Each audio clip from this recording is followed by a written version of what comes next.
Welcome to web world. आज का topic हमारा वीडियो के लिए है absolute URL versus relative URL.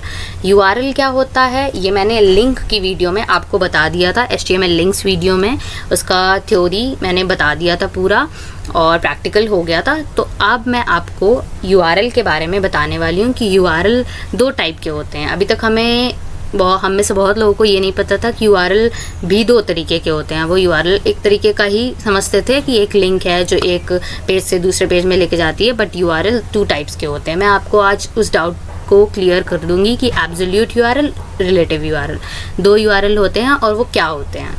चलिए स्टार्ट करते हैं। The absolute URL are using the full web address of any web page in href attribute. अब हम अपना यूआरएल href एट्रीब्यूट के अंदर देते हैं, ये सबको पता है।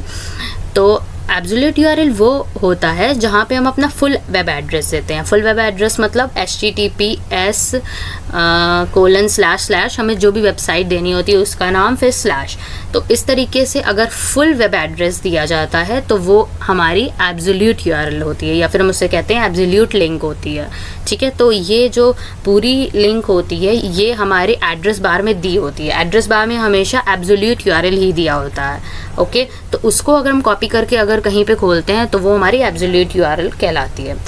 The relative URL are using the local link path of any web page in their href attribute. href attribute में हम वही फिर से यूआरएल डालते हैं। तो रिलेटिव यूआरएल क्या होता है, वो लोकल लिंक पाथ को यूज़ करती है।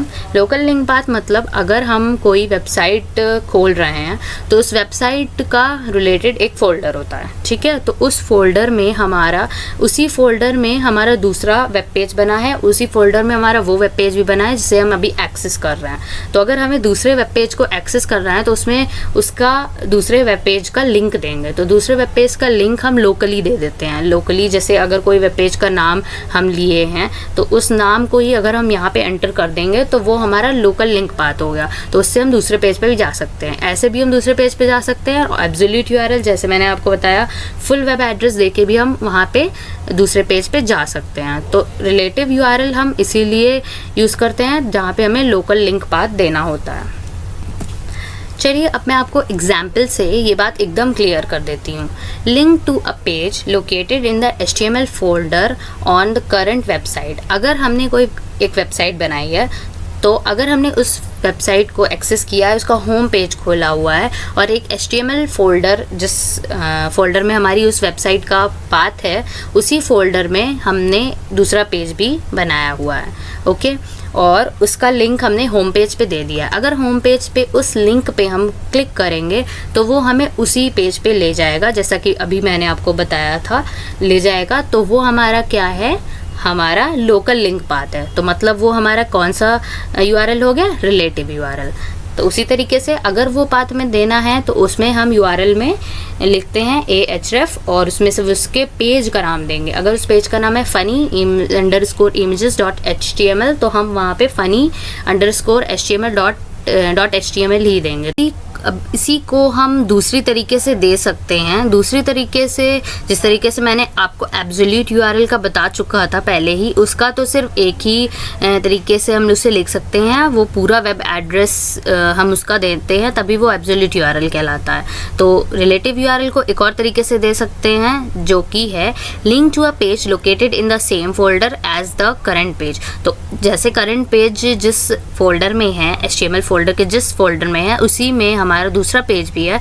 तो हम अगर लिंक देते हैं तो हम कैसे देते हैं, ahref इक्वल तो स्लैश। अगर हमारा दूसरे फोल्डर में है डिफ़ॉल्ट HTML तो डिफ़ॉल्ट HTML फिर स्लैश CSS फिर स्लैश। तो इसका मतलब है डिफ़ॉल्ट HTML में हमारा करंट पेज है और दूसरा पेज जिसमें हमें जाना है वो CSS में है, तो हम उसके लिए स्लैश यूज़ करते हैं।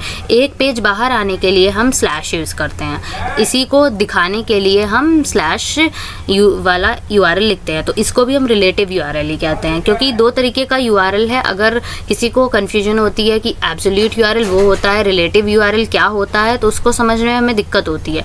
तो ये हमारा तरीका है, दोनों तरीके से हम रिलेटिव यूआरएल को शो कर सकते हैं। तो हाँ, ये रिलेटिव यूआरएल और एब्सोल्यूट यूआरएल एक दूसरे से ऑपोजिट होता है, बहुत ज़्यादा समझने में बहुत लोगों को कन्फ्यूजन होती है, दिक्कत होती है। इस वजह से मैंने ये वीडियो आपके लिए स्पेशली बनाई कि अगर जिसको भी दिक्कत होती है रिलेटिव यूआरएल और एब्सोल्यूट यूआरएल में डिफरेंशिएट करने में, तो इस वीडियो को देखने के बाद वो और अच्छे से उसका आइडिया क्लियर हो जाएगा। तो आई होप वीडियो आपको समझ में आ गई होगी। तो लाइक कीजिए मेरे वीडियो को, चैनल को सब्सक्राइब कीजिए एंड शेयर कीजिए जितना ज़्यादा आप शेयर कर सकते हैं। And please thanks for watching.